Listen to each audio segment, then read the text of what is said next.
Boa tarde, Rita. Boa tarde a todos que estão aqui nos assistindo hoje para mais uma live da Avante, hoje com Rita Coelho, que eu tenho um enorme prazer. Rita dispensa apresentações, mas eu faço questão de apresentá-la não só como socióloga, pesquisadora do CAED, da Universidade de Juiz de Fora, mas como tendo sido coordenadora da educação infantil no MEC por 10 anos, uma época que marcou a educação infantil no Brasil, pelo que a gente avançou, pelo que se produziu, e eu costumo, inclusive, me referir a Rita como um baluarte da educação infantil.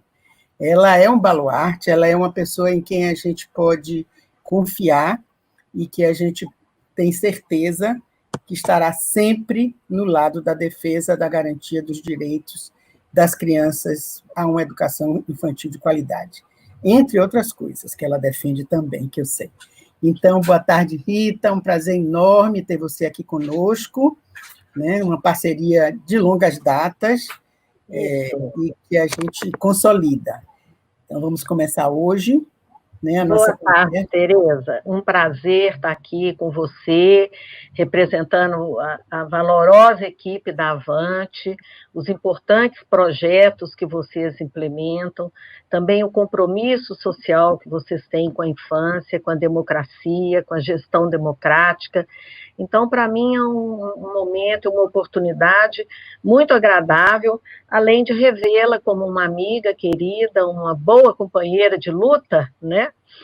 E vamos, então, fazer a nossa conversa aí, mas eu quero só compartilhar essa brincadeira que eu faço, né? Quando você se refere a mim como baluarte, e a primeira vez que você fez esse comentário, você fez em público, num grande evento, né? E o povo olhou para mim assim, estranhando, né? Baluarte.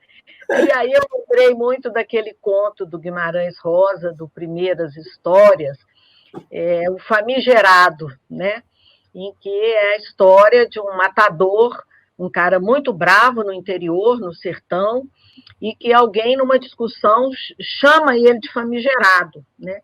E ele sai pronto para matar a pessoa que chamou, e alguém fala, mas você sabe o que é famigerado?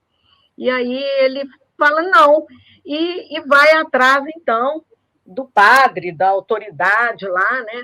E todo mundo em pânico quando ele chega na casa, já armado, todo valente, né? E pergunta o que é para o padre, para a autoridade, eu não lembro se é padre, se é médico, sei lá, e pergunta o que é famigerado, né? E aí a pessoa fala, famigerado é uma pessoa muito importante, respeitada, que mete medo. São descrições que estão no dicionário, né? Dentre outras, né? E aí ele se desarma todo e fala, nada como as belezuras da gente instruída, né? Então, assim, nada como as belezuras da Tereza instruída aí, né? Vamos lá, Tereza. Então, Rita, a gente está vivendo um momento muito delicado, né? Muito complexo, que deixa muitas inseguranças e que tem mais incertezas do que respostas, né? Nós temos nos questionado, tenho certeza que você, porque eu tenho lhe assistido em várias lives, e como pessoa que você é, nós todos temos nos questionado muito sobre várias coisas. Então, e, ao mesmo tempo, sentimos a pressão e a demanda de trazer algo, de propor algo, né? Porque há uma demanda, seja dos professores, seja das famílias, seja dos gestores, né? Há uma demanda enorme para orientações. E é um momento de muito desgoverno. A gente não tem visto uma ação organizada como a gente gostaria de ver num momento tão crítico, né? Além da crise sanitária, a gente vivendo crise política, crise econômica, o MEC ausente, pareceres que vêm de conselhos que às vezes parecem não ter escutado ou parecem não ter se dado conta do que está acontecendo lá na ponta, nas bases, os estresses, as dificuldades, a vida real, como ela é, num país desigual como esse, que sempre foi, que a pandemia só fez botar um spot, um raio de luz sobre ele, num país desigual, numa escola que muito acomodada, né, muito fechada em si mesma, sem se abrir para ouvir sua comunidade, para ouvir as crianças, para trazer essa família para dentro. Isso foi um raio de luz que a pandemia colocou sobre nós. Mas isso também nos deixa com mais necessidade de propor alguma coisa, de avançar, né? Eu acho que tenho pensado muito em que, ao mesmo tempo que a gente está vivendo essa dificuldade imensa, a gente está tendo uma chance de ver melhor, e de olhar mais, observar e de buscar. E eu acho que nunca foi tão forte para mim o apelo ao compartilhamento, ao diálogo, ao dar a mão, ao buscar o outro, né? A estar com o outro para ouvir. E, no nosso caso, o outro, particularmente, nesse caso que nós estamos falando aqui de educação infantil, o outro somos nós mesmos, professores, gestores, profissionais da educação, são as famílias e são as crianças, né? O outro também é quem está por trás, que deveria estar nos apoiando e nem sempre está. Né? As pessoas que estão em posições de autoridade, os conselhos, as autoridades educacionais, enfim. Enxergar esse panorama dentro desse país desigual, em plena crise, é o nosso desafio, e que a gente tem que entrar e dar algum caminho, né? Nem que seja para dar um primeiro passo. Então, o que eu gostaria de começar lhe perguntando é como é que você tem visto isso? O que é que você tem visto desta situação? O que é que você pensa? Qual é o lugar que a gente tem que ocupar nesse momento? Então, Tereza, primeiro eu concordo muito com a sua análise, mas eu faço uma outra imagem, né, que não é de luz. Eu acho que a pandemia destampou uma ferida podre. Sabe aquelas feridas podres de perna, que as pessoas enrolam um pano e escondem aquilo? A pandemia abriu aquilo, né? Então, a primeira dimensão é que nós estamos tendo que lidar com esta desigualdade, com essa injustiça que nós naturalizamos. É inacreditável como que nós naturalizamos a desigualdade no Brasil, né? Dentro da nossa casa, com nossos empregados, dentro da escola, dentro da educação, com as diferenças salariais, com as diferenças de tratamento que é dada à rede comunitária ou conveniada e à rede pública, dentro da educação, com a situação do ensino superior e a educação infantil e a EJA. Então, eu acho que essas coisas, elas estão reveladas, né? Estão reveladas e têm decorrências, tá? Decorrências graves, que no caso da educação, você chamou aí de um fechamento, né? Mas eu sinto uma total paralisação do setor da educação, né? A gente tem feito muitas críticas ao MEC, né? O MEC está totalmente omisso, mas eu sinto que a área da educação ela também está desarticulada, sabe? Ontem eu estava participando de um debate com um professor da UFMG, onde o tempo inteiro ele falava das incertezas no campo da saúde, das incertezas no campo da ciência, e nem por isso a saúde está paralisada. Nem por isso. Ela reconhece as incertezas, ela reconhece a desigualdade, né? A falta de leitos, né? Um SUS que sempre foi fragilizado, né? Nunca foi apoiado, mas eles estão atuando. O que eu percebo na educação? A educação parece que tirou férias. A impressão que me dá é que a educação tirou férias e está esperando a volta às aulas, como se fosse uma volta às aulas de um período de férias, de um recesso de fim de ano. Isso tem me incomodado demais, sabe? Então, a primeira questão que eu tenho procurado tratar é nesse cenário que você descreveu, de complexidade. Você não usou uma palavra que eu tenho usado, tragédia. Tragédia. A nossa realidade é de tragédia. Tragédia humana, tragédia política, né? Tragédia econômica. Isso é muito sério, isso é uma excepcionalidade.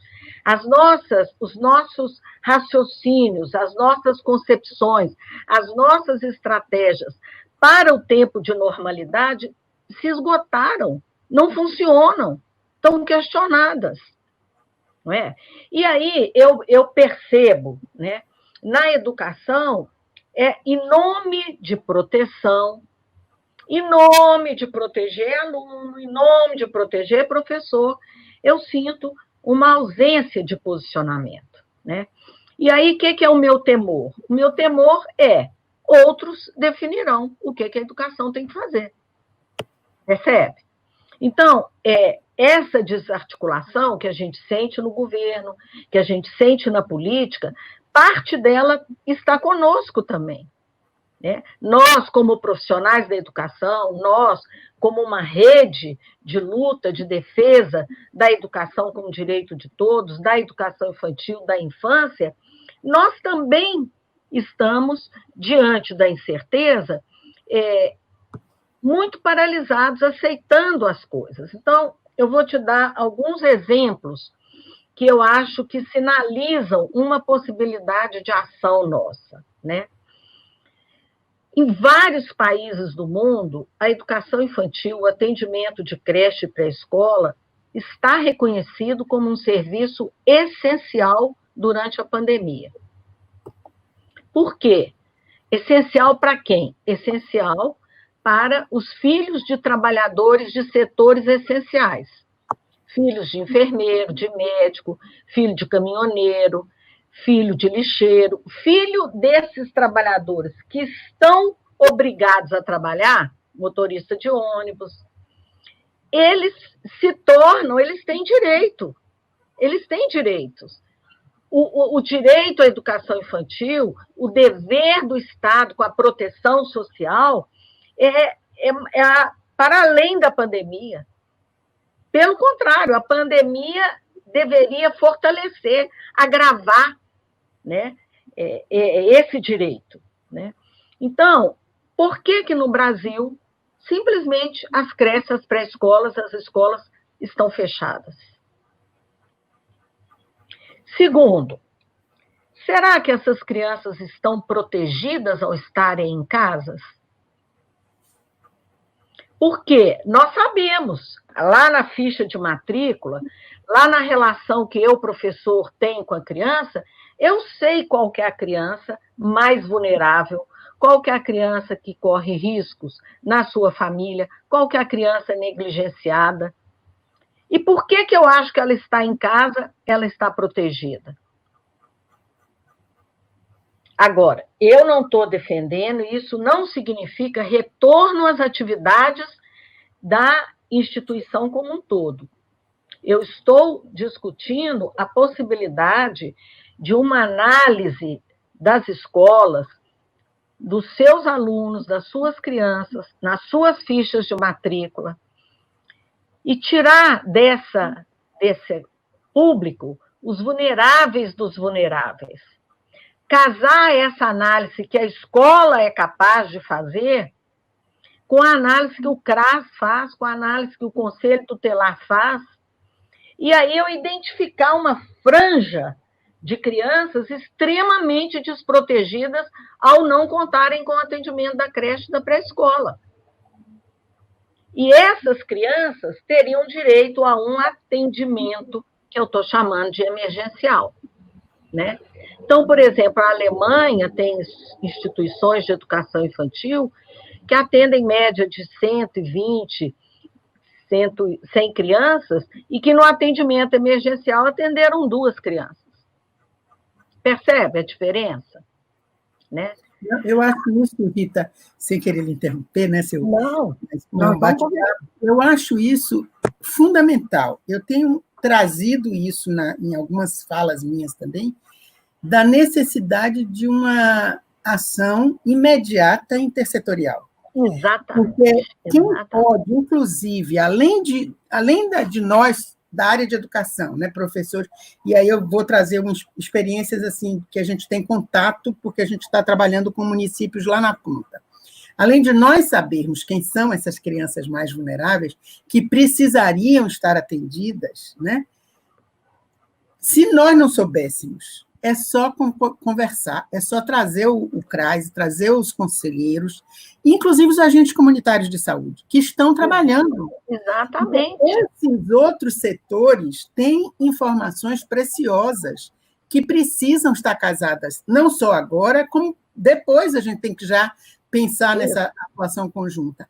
Então, eu vou só dar um exemplo que já saiu numa live que eu fiz, que estava uma diretora da Rede Municipal de Salvador e uma gestora de educação infantil de um município paulista no interior de Pernambuco, e a diretora justamente contando exemplos de estratégias que o centro está usando para manter o vínculo com as crianças. Ela disse que tem uma criança que elas descobriram que estava na rua, porque a mãe é uma mãe solo e é alcoólatra. Então, elas se organizaram com o conselho tutelar, que foi e pegou a criança, colocou num abrigo e conduziu a mãe na área da saúde para um acompanhamento de saúde, para ver se ela consegue voltar para casa e voltar a ter a criança com ela. Enquanto isso, a criança está no abrigo. Ou seja, é uma ação de educação, é uma ação intersetorial, em que a educação foi fundamental, porque elas é que sabiam da situação da criança. Elas que mobilizaram o conselho tutelar, né? Elas que mobilizaram a saúde para cuidar da mãe. Então, isso é uma coisa fundamental que tem que ser feita, e que, se não era feito nos tempos da nossa normalidade, onde a gente estava meio cega para isso que você falou, eu concordo inteiramente com seus termos, é uma tragédia. Quando eu digo luz, é que a luz iluminou a ferida, que nem luz de centro cirúrgico, né? Que a gente não enxerga, precisa de uma luz para dizer, está ali o buraco.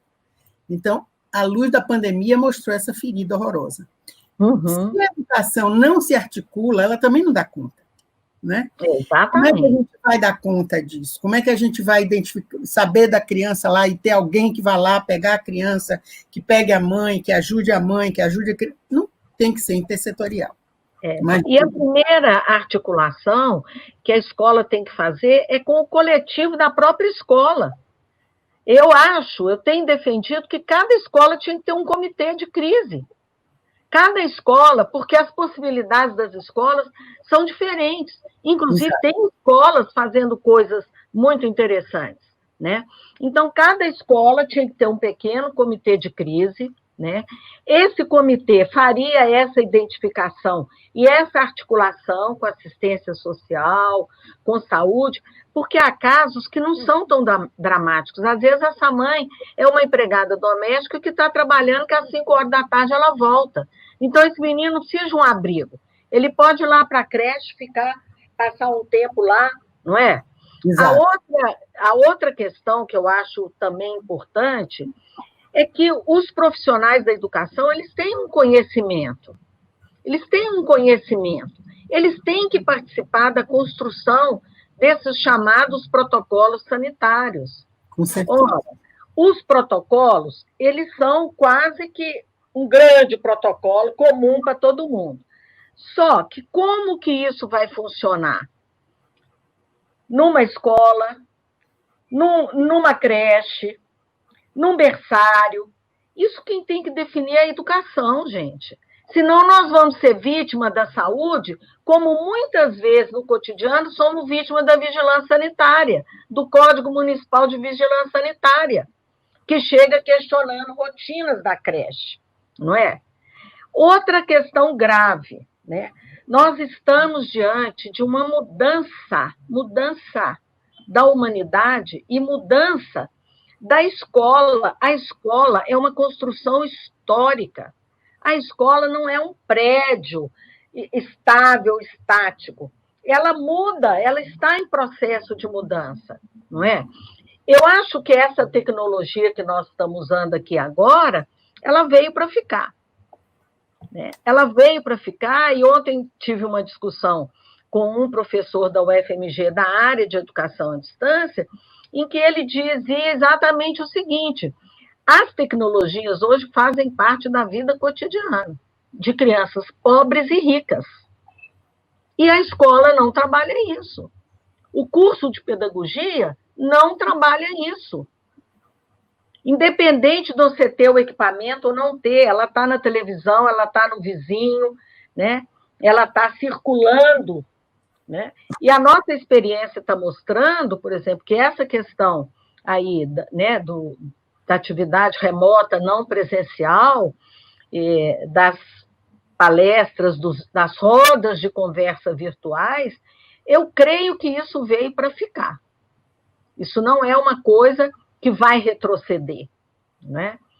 E nesse sentido, por que os nossos professores, nessa suspensão de atividade, não estão recebendo um grande investimento de formação? Rita, formação em tecnologia, formação em saúde, não é?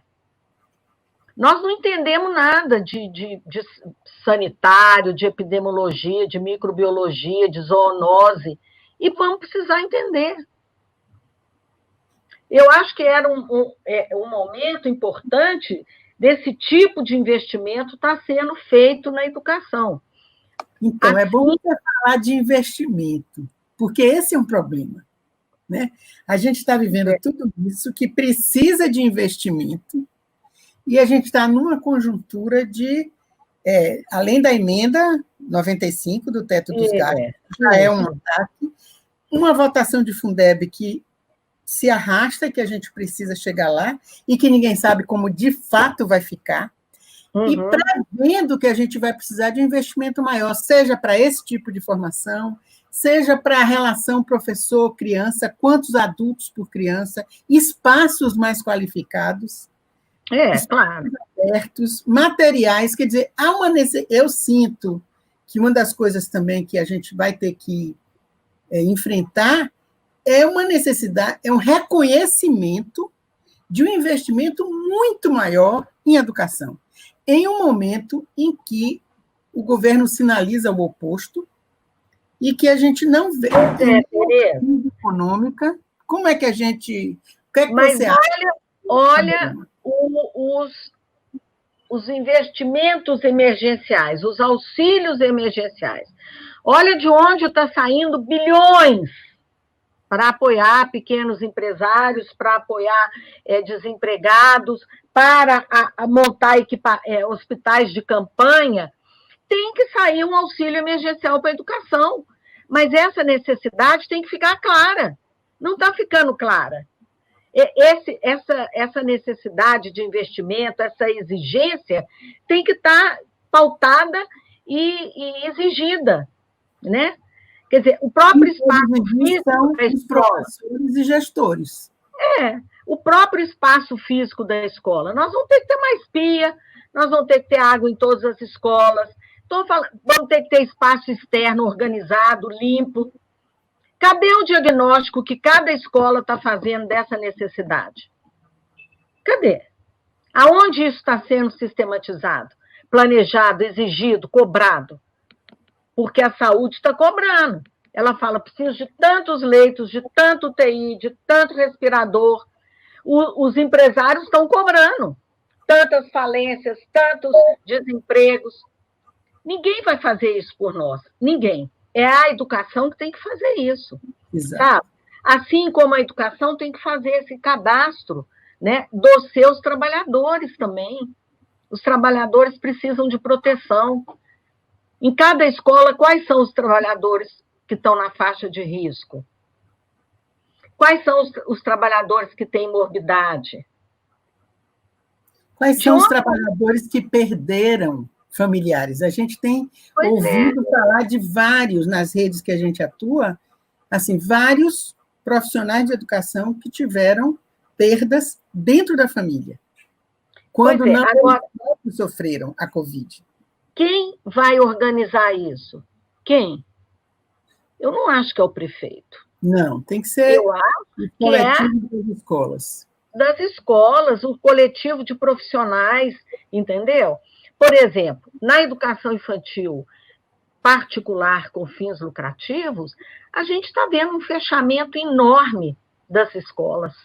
Os pais tiram as crianças. Eu recebo consulta de pais falando, meu filho fez 5 anos, vai fazer 5 anos em agosto. Eu tirei da educação infantil, não vou colocar mais. Ano que vem ele tem que repetir o ano? Olha, para você ver, a mentalidade dessa família, né? E como que esse pequeno empresário da educação, como é que ele sustenta um negócio, né, sem as mensalidades, né? Então, essas questões, eu acho que são questões, eu penso que tem questões que são questões estruturais que se manifestam na educação, como se manifestam em qualquer outra área social, né? Mas existem questões que são específicas da educação. E essas questões específicas da educação, quanto de dinheiro nós precisamos para adequar o atendimento, né, à realidade da pandemia, essa é uma questão específica da educação. A saúde precisa de um tanto, a economia precisa de outro, os bancos precisam de um outro, e o nosso setor precisa ter esse diagnóstico, né? Qual é o quadro de trabalhadores que precisa de uma proteção especial, que vai continuar trabalhando em casa? Qual é a redefinição da nossa proposta pedagógica, Tereza? A proposta pedagógica que a escola pensou lá no início do ano está questionada. Quem vai fazer esse ajuste? Quem vai repensar isso? Então, se nós não fazemos isso, né, outros setores vão fazer. Vai fazer. Ninguém vai fazer a parte da educação e nós vamos ser pautados e dirigidos pelas outras áreas. Exatamente. E aí, como que a educação reage a isso? Ela fica vítima. Vítima do ensino fundamental, vítima da educação superior, né? Vítima do governo municipal. Então, eu estou fazendo um recorte, não estou dizendo que não está acontecendo nenhuma mobilização, né? Com todo respeito aos companheiros, aos colegas da educação, que estão, sim, se mobilizando, né? Mas é uma mobilização muito pontual ou muito local, de uma escola. Uma escola está fazendo uma coisa muito legal, né? Mas o que é a proposta desse setor educação? E aí eu queria falar mais ainda desse setor educação infantil, porque tem uma especificidade muito, muito grande, não é? Uma criança de 8, 9 anos, ela já dá conta de um certo distanciamento, né? Mas uma criança de 3, 4 e 5 não dá, não. Não dá, não. Bebê, então? E aí, né? Agora, por outro lado, nós podemos ter, eu tenho a hipótese de que temos um bebê que estará mais protegido na creche do que no seu ambiente familiar. E aí? Aí não tem creche? Né? Quando nossos objetivos, as nossas finalidades de educação infantil é complementar a família, é dar aquilo que a família não pode dar, ou não consegue dar, ou não quer dar, né? E nós temos como finalidade não só questões relacionadas ao conhecimento, né? A criança ter acesso ao conhecimento, a criança poder se relacionar com o conhecimento, com o patrimônio cultural da humanidade, mas nós temos finalidades também de proteger, de possibilitar a saúde, o bem-estar, a brincadeira. Cuidar mesmo. Exato. Então, sabe, nunca a identidade da educação infantil foi tão necessária. Exato. Nunca ela foi tão necessária. Não é verdade? E se você pegar a nossa base nacional comum curricular, outro dia me perguntaram, mas como é que ficam as aprendizagens das crianças? Primeiro, as aprendizagens escolares estão prejudicadas, não vamos tampar o sol com a peneira, né? Porque se elas não tivessem, também nós não fazemos diferença nenhuma, tanto fazem na creche, na pré-escola, não faz diferença. Claro que vai ter uma defasagem, que vai ter um atraso. Isso não significa um ano perdido, hein? Essa criança está vivendo coisas importantes, está ressignificando o mundo, ressignificando suas relações, e a escola tinha que estar sustentando, apoiando essas ressignificações, né? Mas, por outro lado, quando as pessoas perguntam como é que ficam as aprendizagens, eu falei, quais as aprendizagens? Porque as aprendizagens da educação infantil são de conviver, de brincar, de participar, de explorar, de se conhecer. Elas nunca foram tão necessárias. Né? Eu acho, Rita, eu diria que eu não acredito que tenha atraso. Eu acho que são de outra natureza. E que se nós estivermos... Porque são diferentes naturezas, mas o que as crianças estão vivendo em casa, aquelas com as condições, né? E a gente tem que fazer essa mínimas, necessárias, né? Não é? Elas estão aprendendo. Qual é a diferença da educação infantil?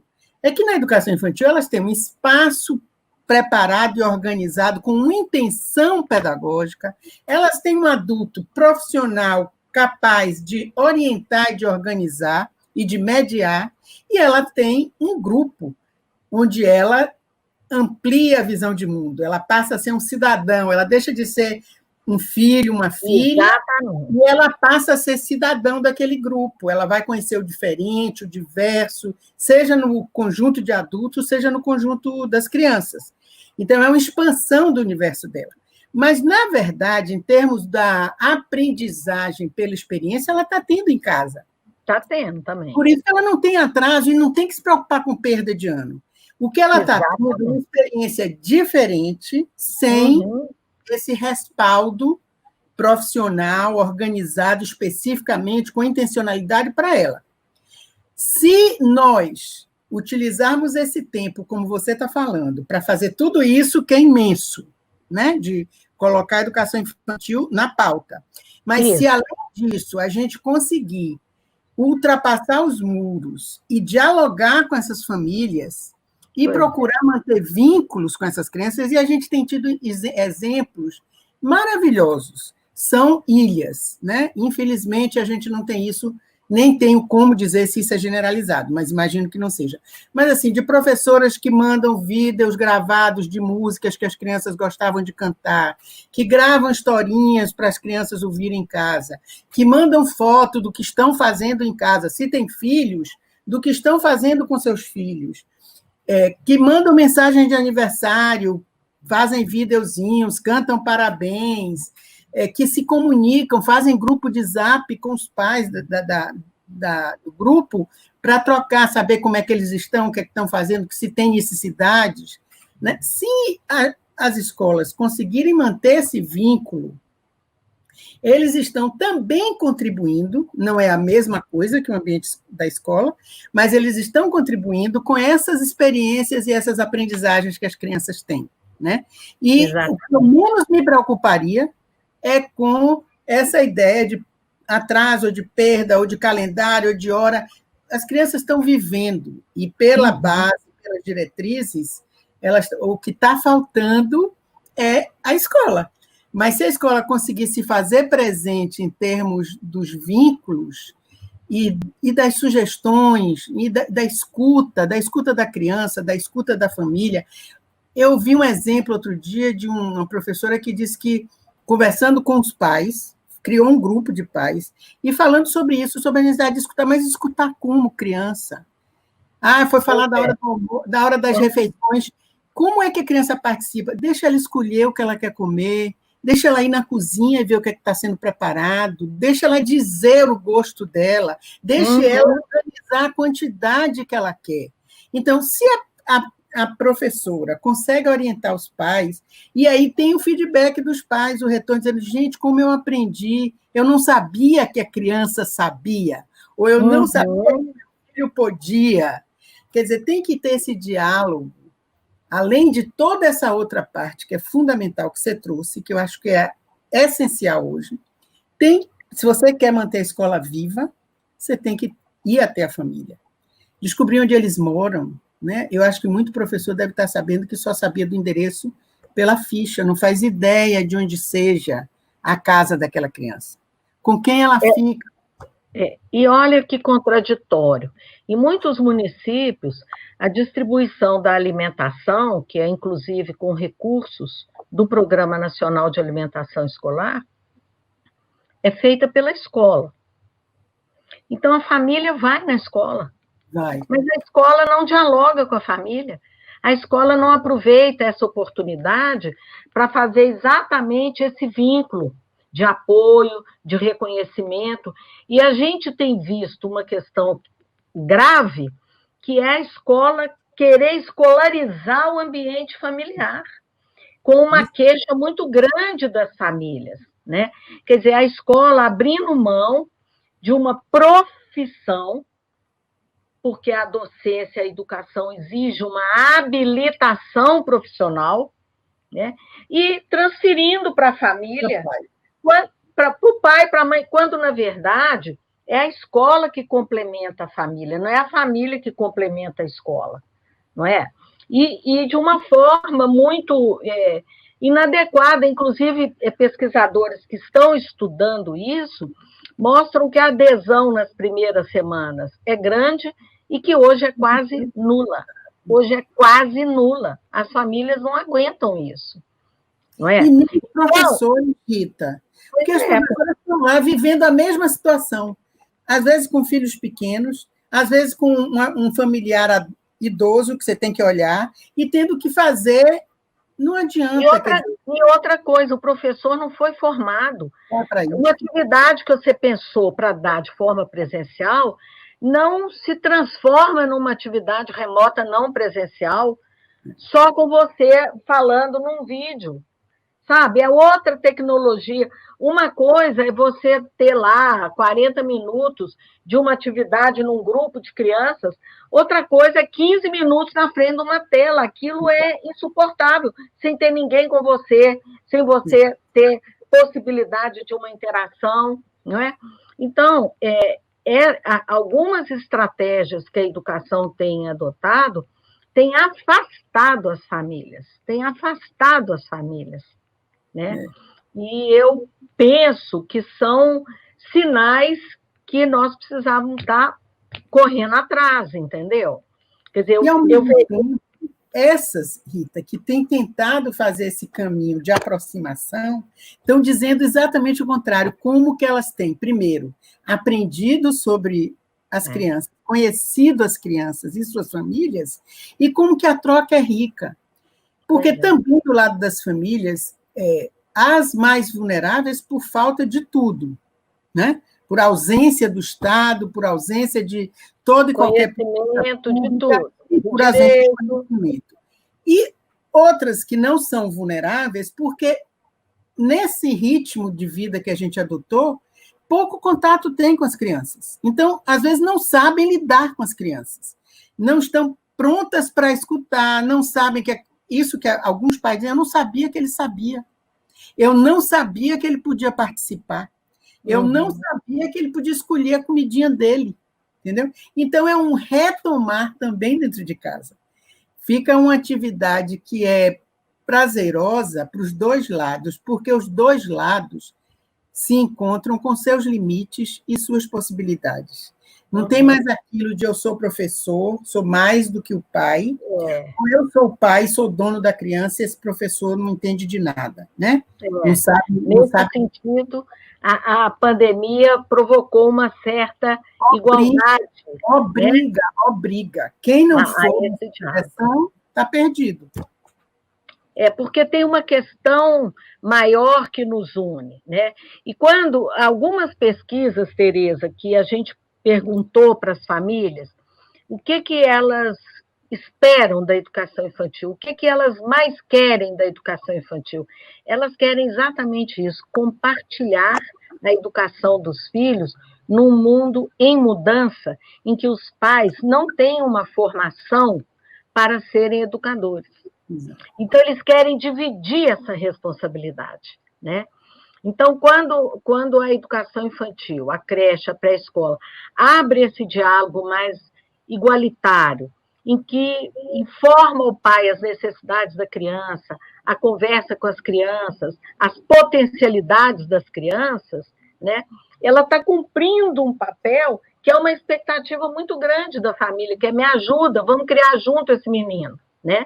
Porque é um grande desafio você criar hoje uma criança para um mundo desconhecido, para um mundo que você não sabe quais serão as novas profissões, que você não sabe como será o avanço da tecnologia, né, dos robôs, né, do autoritarismo, do controle social, né? Então, eu vejo também, assim, pena que o que eu gostaria é que a gente fizesse uma discussão articulada, sabe? E isso não fosse a experiência de uma escola, de um grupo, né? E não chega a ser sequer a experiência de um município. O município ele também está muito, né, desarticulado, com essa ênfase muito forte na saúde, na crise sanitária, na crise econômica, mas tem uma crise acontecendo na educação, que nós temos que pautar, gente, porque se a gente não pautar, não vamos avançar, não vamos ter recursos, não vamos ter apoio. Eu acho que, no caso da educação, tem um agravante, Rita, para a gente, que é justamente a falta da integração das instâncias, né? Essa ausência do Ministério, total e absoluta. E essa, quer dizer, foram coisas que não deu tempo ainda de amadurecer. Eu penso assim, né? Tudo muito recente, se você considerar a Constituição, 32 anos, a LDB, 24 anos, né? Fundeb, 2007. 12 anos, né? Então, é tudo muito recente.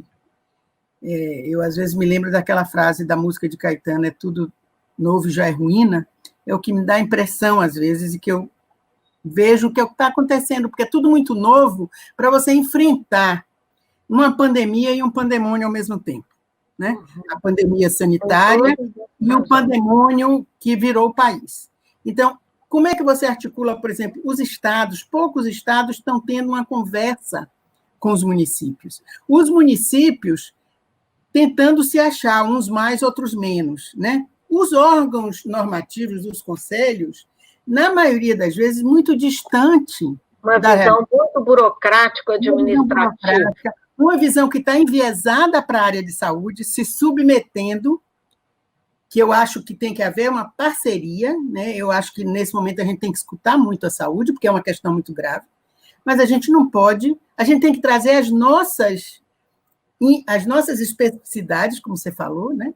Para dialogar com os protocolos de saúde. Eu estou com um neto de 6 anos na França, que voltou há 15 dias para a escola. O último ano de pré-escola para ele.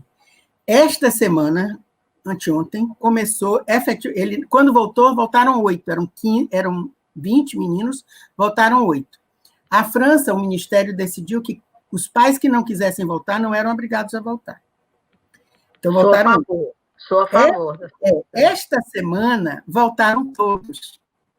Qual é o protocolo? Só pode ser 10 por grupo. Então, como são mais de 10, eles dividiram a turma em 2.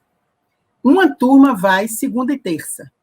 Quarta-feira já é um dia, lá na França tem isso, né? Já é um dia livre, que você, na educação infantil, você pode ou não ir, e se for, é só meio-dia e atividade de brincadeira só, não tem nada, não é nem professor, é vamos dizer, um brincante, sem nenhum demérito, mas eu digo, não é o professor que está lá, e é meio turno, e já não tem mais. Esse quarta-feira foi totalmente abolido, e a outra turma vai quinta e sexta. Então, meu neto só está indo à pré-escola agora, quinta e sexta. Isso é possível? Pois é. E a França cometeu uma... Aqui não é. E a França cometeu uma questão que eu acho que nós temos que estar atenta, né? A escola voltou a funcionar, professores, trabalhadores e alunos no mesmo dia. Tudo no mesmo dia. Eu acho que primeiro voltam os trabalhadores, primeiro voltam os gestores, preparam a escola, se afinam, depois começam a entrar as crianças escalonadas, né? Eu ainda acho que tem que ter... Eu ainda acho que tem que ter, Rita, um dia de acolhimento às famílias, só as famílias. Exatamente. Porque eles se sintam seguros de trazer seus filhos. Exatamente. Para eles saberem o que espera. O que espera. É a família que quiser, ou que necessitar, entendeu? Né? Porque a família que está insegura, que não quer, que tem outras estratégias, isso não pode ser obrigatório, mesmo que, no caso do Brasil, a criança tenha mais de 4 anos. Não é? E as rotinas, por exemplo, de lavação de mão, né? Antes de entrar, quem vai fazer? É a família? É a escola? Né? Essa orientação de só um leva a criança para a escola. Não tem mais sono nem refeição coletiva na escola. Quem tem que pensar isso é a escola. A alimentação, vai poder fazer comida na cozinha para todo mundo? Vai lavar as coisas igual a gente lava em casa, que é uma hora horrível. É a hora que chega a compra, que você fica lavando banana, laranja, saco de arroz, e não sei. Como que é isso? Eu não posso decretar isso para a merendeira, ela tem que participar da construção disso. Exatamente. Ela tem um saber, ela tem uma responsabilidade em relação a isso. Eu vejo nisso uma valorização dos trabalhadores da educação. Com certeza. Né? E não uma exigência para o trabalhador da educação. Né? Agora, eu acho, Tereza, que além da escola, aqui aproveitando a nossa experiência pessoal e militante, né, eu sinto que as grandes redes de defesa da educação infantil, eu indicaria o MIEIB, o Movimento Interforos de Educação Infantil, como uma dessas importantes redes, com seus fóruns estaduais, a Rede Nacional Primeira Infância, uma outra rede importante, a Undime, a União dos Dirigentes Municipais de Educação, que são os responsáveis, como disse o presidente da Undime numa live, o dever e a alegria de ofertar a educação infantil. Né? E a própria UNCME. Né? A UNCME, eu acho que essas redes também não estão articuladas. Não estão. Não estão articuladas, e na defesa da educação infantil, algumas estão até fragilizadas, porque a demanda, em termos de primeira infância, em termos de infância, se configurou com uma exigência tal que a própria demanda da questão do direito à saúde, que a educação infantil está meio que secundarizada. Não sei se você percebe isso, mas eu sinto isso, né? Isso também é muito grave. É muito grave, porque esses movimentos precisam, digamos, ir para a rua, né? Ir para a rua no sentido de mostrar a cara, de dialogar, de se posicionar. Não é só fazer documento, não é? Não. Nos fóruns que eu tenho participado assim, de debate, eu estou muito alinhada nesse sentido com você, de dizer isso. Cadê as escolas, cadê as redes, cadê os órgãos representativos da educação que não estão dizendo nada? E não vale dizer depois ao MEC, ao Conselho Nacional, a isso, a aquilo outro, né? Não dá. A gente tem que ir para frente. E esses movimentos têm uma responsabilidade enorme. Não sei onde estão. Mas eles é que possibilitaram a gente chegar onde está, seja em termos de primeira infância, seja em termos de educação infantil, seja em termos de integração ao sistema educacional, de regulamentação, não é? Então, se a gente conseguisse, né, que essas entidades, esses movimentos também se articulassem, não só os governos, não só os gestores, eu acho que isso teria uma importância, né, para esse momento muito grande. Enorme, né? Enorme. Eu acho que isso era fundamental. Agora, Rita, vamos ver se tem alguma questão da quem está nos assistindo. Será que tem alguma coisa aí para a gente dialogar, para além de nós duas? Alguma dúvida, alguma divergência? Alguma sugestão? Cadê o nosso apoio? Deixa eu falar aqui com Roberta. Aí, apareceu Isabel Rodrigues. Nesse tempo de pandemia, como faremos esse diálogo com as famílias se precisamos manter o distanciamento? Gente, a gente está dialogando aqui na distância. A Rita está lá em São Paulo, eu estou aqui em Salvador, e muitos de vocês não estão nem em Salvador, nem em São Paulo. Então, dialogar com as famílias, né? A gente tem telefone celular, a gente tem endereço, a gente tem a intersetorialidade que está na rua, nós não estamos, mas a gente, comunitário de saúde, está na rua, conselheiro tutelar está na rua. Então, a gente tem veículos e meios de chegar nas famílias, de trazer as famílias para perto. Elas vão para a escola receber a cesta básica. No dia da cesta básica, elas estão lá. Uhum. E o diálogo, né? O diálogo com a família, ele nem sempre a presença quer dizer diálogo. Aliás, a educação infantil tem uma tradição de, às vezes, nem deixar a família entrar na creche. Né? A família, ela marca assim, o portão como um outro mundo. A família não pode entrar na creche. Então, a possibilidade da presença necessariamente não significa um diálogo efetivo, profícuo. Né? Assim como o distanciamento, ele necessariamente não significa a impossibilidade do diálogo. Você tem na ficha a escola tem na ficha de matrícula da criança informações preciosas. A escola tem no diálogo com a assistência social, com o conselho tutelar, né? Informações importantes sobre aquela família, né? Que possibilitam um diálogo que pode ocorrer com diferentes estratégias, né? E não só estratégias de mídias tecnológicas, né? Mas você pode marcar uma entrevista com a família, você pode fazer uma visita, mesmo que com os procedimentos de proteção, né? Você pode mandar um questionário para a família, você pode fazer uma articulação com o agente de saúde, com programas alternativos de visita domiciliar, enfim, existem mecanismos, né? E a questão aí é realmente a escola, a creche, ser mais do que um prédio, né? Ela abrange um território de relações sociais que é muito mais amplo que o prédio. Então, o fechamento do prédio significar a perda de vínculo com a família é um equívoco muito, muito grande. Né? Tem uma propaganda. É mais uma tragédia. Tem uma propaganda do governo federal, que eu acho horrível, e ela fala assim: a escola está fechada, mas as aulas continuam. Eu falei, gente, é o contrário, não é? Não estamos tendo aula, mas a escola continua, não é?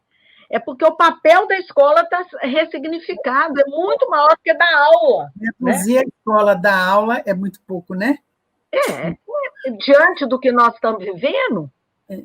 Tem um exemplo, só para continuar aí, dessa mesma esse mesmo centro aqui de Salvador, que faz grupo de zap, que manda festa de aniversário, que grava música, que tem todas essas coisas, eles já sabem quem são as famílias que não têm nenhuma condição tecnológica, existem algumas, né? Ou porque o celular não aguenta nada, não adianta botar em grupo nem nada. Então, elas se organizaram para tudo que elas fazem virtual, elas imprimem, fazem um caderninho, não é caderno de atividade para a criança fazer em casa, não, mas é a música, é a história, é a conversa com a família, elas imprimem, no dia que a família vai buscar a cesta básica, recebe o caderninho. Recebe o caderninho. Conversa e recebe o caderninho. Ou seja, formas a gente tem que inventar, né?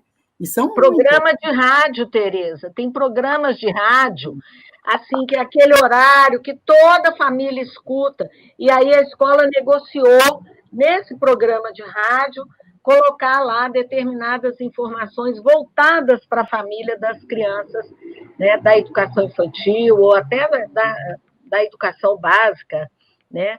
E as próprias plataformas, né, que estão sendo cedidas para a educação, né, assim, de Câmara, de Assembleia, né, de ONGs. Então, eu acho que tem, sim, possibilidades. Agora, nós temos que aprender, né, fazer diferente. Outra pergunta aí, Rita, olha lá. Meninas, ótimo, né, meninas? Boa tarde. Precisamos de formação de fato. Como a rede pública pode possibilitar esta formação aos trabalhadores da educação? Vai lá, Rita, responde essa. Olha, eu acho que a primeira coisa, as universidades têm obrigação de estar oferecendo esses programas de extensão gratuitos, inclusive porque as universidades elas suspenderam as atividades de aula, mas ainda não houve nenhum corte em termos dos seus profissionais, dos seus professores, né? Então, as universidades, elas têm as faculdades, né? As universidades, elas têm já programas de aperfeiçoamento, programas de extensão, né? Inúmeras aulas que estão circulando aí na internet configurariam, sendo reorganizadas, um grande programa de formação, seja na área da saúde, seja na área de organização de espaço, seja na área de relação com as famílias, seja na área das relações interinstitucionais. E as próprias secretarias de educação, que têm políticas de formação continuada, inclusive com apoios como os da Avante. A Avante faz isso em inúmeras secretarias, essa é uma linha de atuação da Avante, né, que as secretarias podiam estar oferecendo a esses professores que não estão presencialmente nas escolas. É um tempo de investimento na formação, né? Agora, não a formação como ela existe hoje. Eu acho que a gente teria que incluir essas tecnologias, que seria uma formação à distância, né? Teria que incluir aspectos importantes sobre a questão da saúde, sobre a questão da Covid-19, como ela é transmitida, como ela foi constituída, o que é quebra de barreira genética, o que são os mecanismos de contágio, o que são as possibilidades de proteção, porque não adianta EPI para um professor que não tem conhecimento e está morrendo de medo da doença, né? Eu acho que o conhecimento também protege, né? Sobretudo o conhecimento protege. Bom, nós temos só 2 minutos, Rita. Foi tão bom estar aqui com você, com esse grupo que está assistindo. Não sei se vai dar tempo de mais alguma pergunta ou se a gente já vai encerrando. Já deram boa noite. Eu já quero agradecer muito a sua parceria, mais uma vez. Você é nosso baluarte mesmo, né? E que você é uma presença muito importante para a educação infantil e, para mim, no meu coração, uma amiga, assim, rara. Então, é muito bom estar com você, é muito bom lhe ouvir, é muito bom compartilhar da nossa luta, do nosso esforço, da nossa militância. Então, agradeço muito a você e agradeço muito a todos que nos ouviram. E agora, você se Eu também agradeço muito, para mim um prazer. Quero ter outras oportunidades da gente compartilhar problemas e possibilidades, né? E dizer, né? Assim, eu gosto muito daquela frase do Riobaldo, e outro dia também já citei, em que ele fala: eu não sei de nada, mas desconfio de muita coisa, né?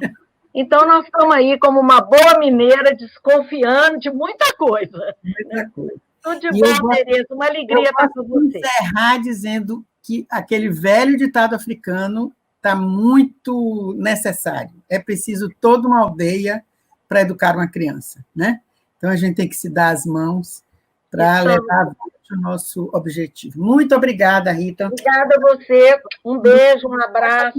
Vai estar no YouTube da Avante e nos links da Avante. Tá? Ótimo. Tá? Um abraço a toda a equipe da Avante. Aninha, Karina, Ana Luísa, todo mundo. Tá? Um grande abraço. Obrigada. Beijo, querida. Tchau. Tchau.